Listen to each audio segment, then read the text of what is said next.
Good morning, everyone. I hope you are keeping well, and I hope you've had a really fabulous and refreshing Christmas.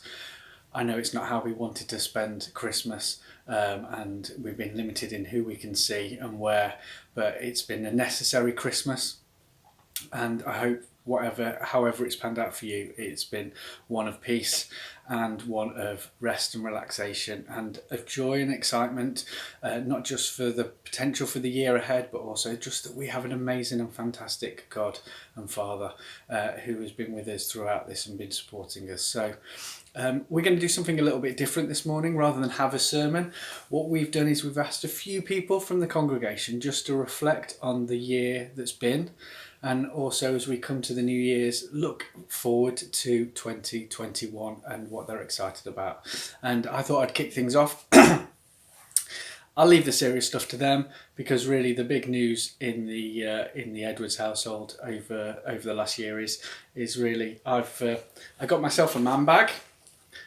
And I've just been really excited about this, because I am of the age now where I've got too much stuff for my pockets, and I am privileged to be male and have trousers that contain lots of pockets, but with the big rack of keys, with the phone and everything like that, and now with having to carry face masks around and hand sanitizer and all the other stuff, it's too much. So I took the leap into getting a bag, and I'm excited about it. It's been a real highlight, and to be honest with you, I'm looking forward to 2021, so I can take this bad boy out for a spin in public, and you can all marvel when we come to meet together at church at that.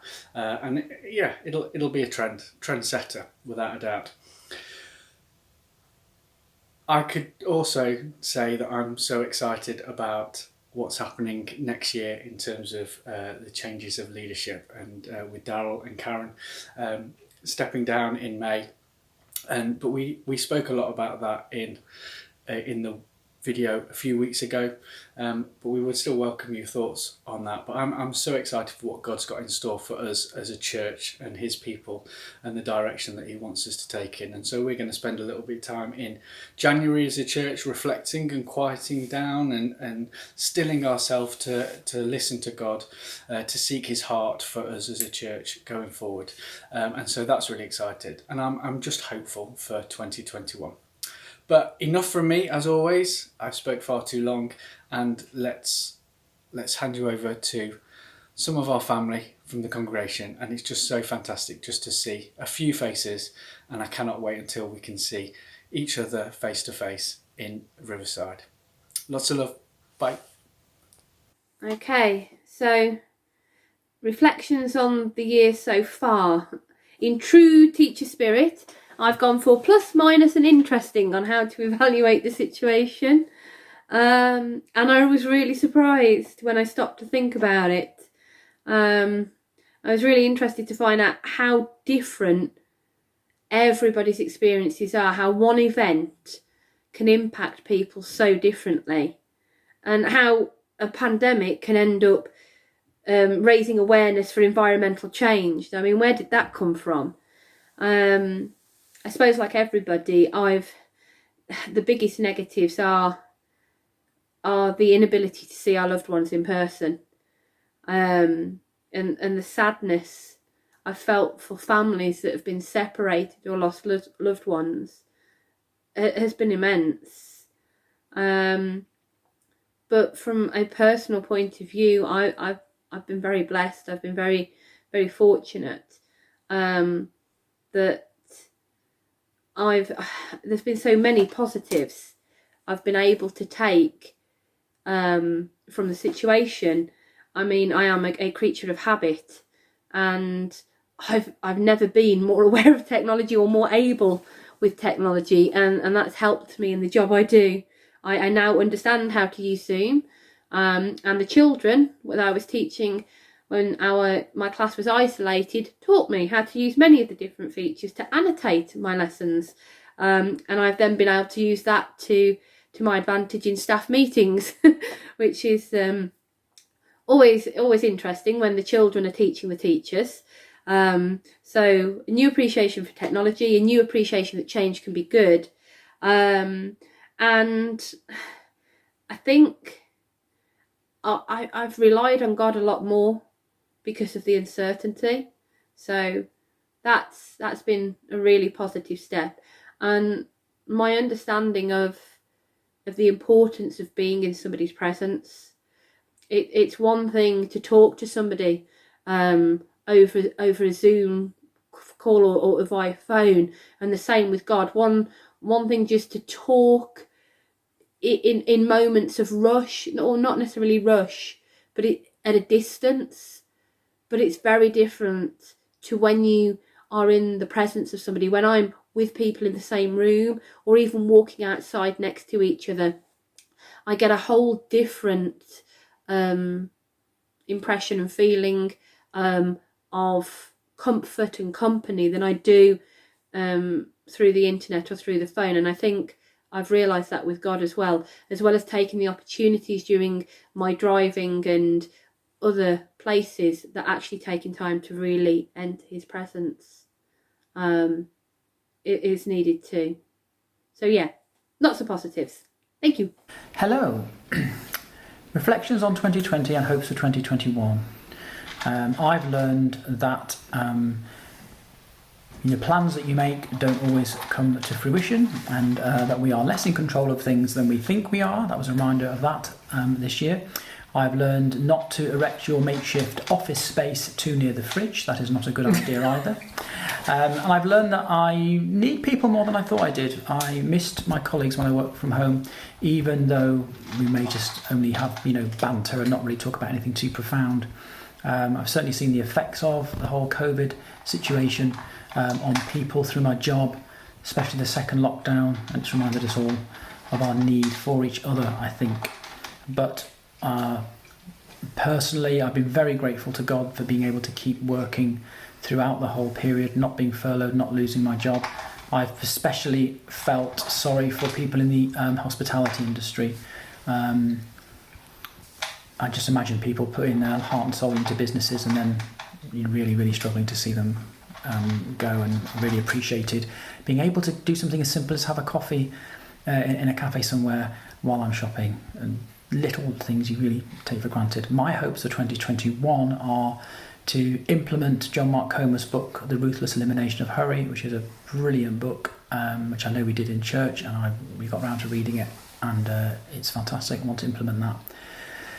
And yeah, just to learn to appreciate people more. I think that would be my take-home message. I too am grateful for the provision that God has made for us through working as a nurse, not in the front line of COVID, I have to say, but have been very busy. So whilst everyone in the country rode the roller coaster of lockdown and insecurity of job and all that sort of things, I just worked overtime. So I didn't quite experience it all. But I miss everyone still. I miss church, I miss singing and worship, I miss my friends. I'm more used to my own company now, but I still don't like it. I still want to see everyone. I miss you all. So for 2021, I'm looking forward to less fear. I'm looking forward to seeing something different on the TV other than just the latest version of Doom. I am looking forward to the spring. I've been able to go outside again without having to have 15 layers on. And I'm looking forward to seeing my friends again. Which I think these things are true for everyone, really, aren't they? To a greater or lesser extent. We've all missed out and missed people. And I suppose in second lockdown, I think everyone was had kind of run out of energy. They'd done a lockdown already and they'd employed all the coping strategies they had. And then we went into lockdown again, and it feels very different this time. And I want to try and view it as some kind of refining process. God is doing something to us right now, even if we're not sure what it is. But He is at work. And so my hope for 2021 is I'll look back on the next 6 months of this year and I'll say, oh, God did this, God did that, and I'll see it. So my prayer for myself and for us going forward is that we will be aware of what the Holy Spirit is doing and saying to us all over the next 6 months as all our lives change again and again and again. And I personally want to be ready with words of peace and life. I want to be that person who is able to say the right thing at the right time, not just sympathetic words, but words of hope. Words of hope, because I think we all need hope. There's lots of people who don't have a lot of hope waiting for Rishi Sunak to decide their fate. So I want to be a person who is ready with words of hope. And we miss you all, and take care. God bless you all. Hello. When I think back this year about everything that we've gone through, the two words that come to me are valuable and time. And I think 2020 has made me realise what's valuable to me, and namely family, friends and my health. And I thank God for all of those. And also the word time. The amount of time that we've had together as a couple, the amount of time we've not been able to spend with family and friends, and what a difficult time we've all had. But I'm looking forward to a time when COVID is a distant memory, and better times that we're going to have in the future. Well, it's been a funny old year. We started life in one town thinking we were going to be there for a long time, and we finished the year back in Burton. I'm really happy to be here.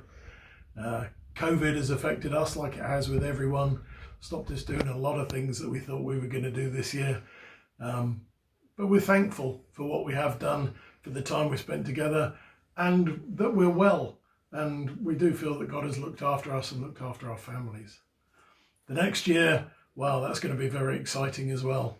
We're really looking forward to getting to know everybody in home group, getting to know people better in the church, actually meeting some of them because we haven't been able to do that yet, and just looking at what opportunities the next year brings. So we just are really hoping to listen more to God, to have him point out what he wants us to do, and actually to go forward in expectation, looking forward to the next 12 months. Happy Christmas, everyone! Good morning, church. I'd like to give you an update on the one-to-one mentoring work that people from Riverside Church do with children at local schools in association with the TLG organisation, which stands for Transforming Lives for Good. So at the start of this year, people from the church were doing one-to-one sessions with the pupils from these schools, doing various activities. But then that all stopped in person in March, and we had no contact with the children till quite recently. In the lockdown period, we sent the children various activity and resource packs, and then in the last month or so we've restarted doing one-to-one sessions with the children online via various technologies. Now they seem pleased to see us again, and some of the sessions seem to work better online than they did in person. Mine certainly did, but I won't take that personally. However, for some of the children, it was much better to have a real person sat next to them, talking to them and interacting with them. So we'll have to try and combine the best of both of those methods in future. So the negatives for 2020 were, of course, that we couldn't meet in person for 7 months or so. But the positives were that we met some of the children's parents and had a chat with them when we were delivering the activity and resource packs. And we found new ways of doing things, some of which, as I've said, were better and some of which weren't so good. So for 2021, I hope that we'll be able to go back into schools and meet with the children in person rather than just through a video call. And we're looking forward to getting some more people on board from the church, because there's plenty of children out there who could benefit from one-to-one mentoring. So if you want to know any more about that, speak to Ruth. Okay, thank you for watching. Bye.